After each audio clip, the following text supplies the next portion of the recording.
ஒரு காட்டில் சிட்டுக்குருவி ஒன்று வசித்து வந்தது. அது யாரிடமும் எளிதாக பழகாது, எப்போதும் அமைதியாகத்தான் உண்டு, தன் வேலை உண்டு என்று வாழ்ந்து கொண்டிருந்தது. அதற்கு சுயமாக யோசித்து முடிவெடுக்கவும் தெரியாது. ஒருநாள் காகம் ஒன்று அந்தச் சிட்டுக்குருவியிடம் கேட்டது, சிட்டுக்குருவியே, நீ என்னுடன் நண்பனாக இருப்பாயா என்று. அந்த சிட்டுக்குருவியும் சரி என்று சொல்லி அந்த காகத்துடன் பழக ஆரம்பித்தது. அப்போது சிட்டுக்குருவியிடம் மற்ற பறவைகள் கூறினார்கள், சிட்டுக்குருவியே, நீ காகத்துடன் பழகாதே, நிச்சயம் ஒரு நாள் உனக்கு ஏதாவது பிரச்சனையை அந்த காகம் கொண்டு தரும் என்றார்கள். ஆனால் சிட்டுக்குருவி அவர்கள் பேச்சுக்கு செவி கொடுக்காமல் காகத்துடன் நட்பாக பழக ஆரம்பித்தது. நாட்கள் கடந்தன. அப்போது ஒரு நாள் காகம் சிட்டுக்குருவியிடம் கேட்டது, நண்பா, நாங்கள் வெளியே செல்கிறோம், நீ எங்களுடன் வருகிறாயா என்று. சிட்டுக்குருவியும் சரி, நானும் வருகிறேன் என்று அந்த காகங்களுடன் சென்றது.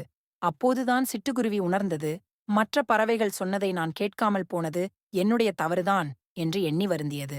அந்த காகங்கள் அருகிலிருந்த ஒரு சோழ வயலில் புகுந்து அங்கு இருந்த அனைத்து சோள வகைகளை கொத்தி திங்க ஆரம்பித்தன. ஆனால் இந்த சிட்டுக்குருவியோ அமைதியாக ஒரு மரத்தில் அமர்ந்திருந்து இந்த காகங்கள் சோளம் உண்ணுவதை பார்த்துக் கொண்டிருந்தது. அப்போது திடீரென்று அந்த விவசாய நிலத்தின் உரிமையாளர் ஓடி வந்தார். கையில் கம்போடு வந்து இந்த காகங்களை விரட்டினார். இந்த காகங்களும் பயத்தில் பறந்தன. அந்த காகங்கள் சிட்டுக்குருவியை தனியாக அங்கு விட்டு கொண்டு பறந்து சென்றன. ஆனால் சிட்டுக்குருவியோ மரத்தில் அமர்ந்து என்ன செய்வது என்று தெரியாமல் இருந்தது. அப்போது அந்த விவசாயி சிட்டுக்குருவியை நோக்கி கம்பை எடுத்துக் கொண்டு வந்தார். சிட்டுக்குருவி விவசாயியிடம் சொன்னது, ஐயா, நான் எந்த தவறும் செய்யவில்லை. நான் இந்த மரத்தில் சும்மாதான் அமர்ந்திருந்தேன்.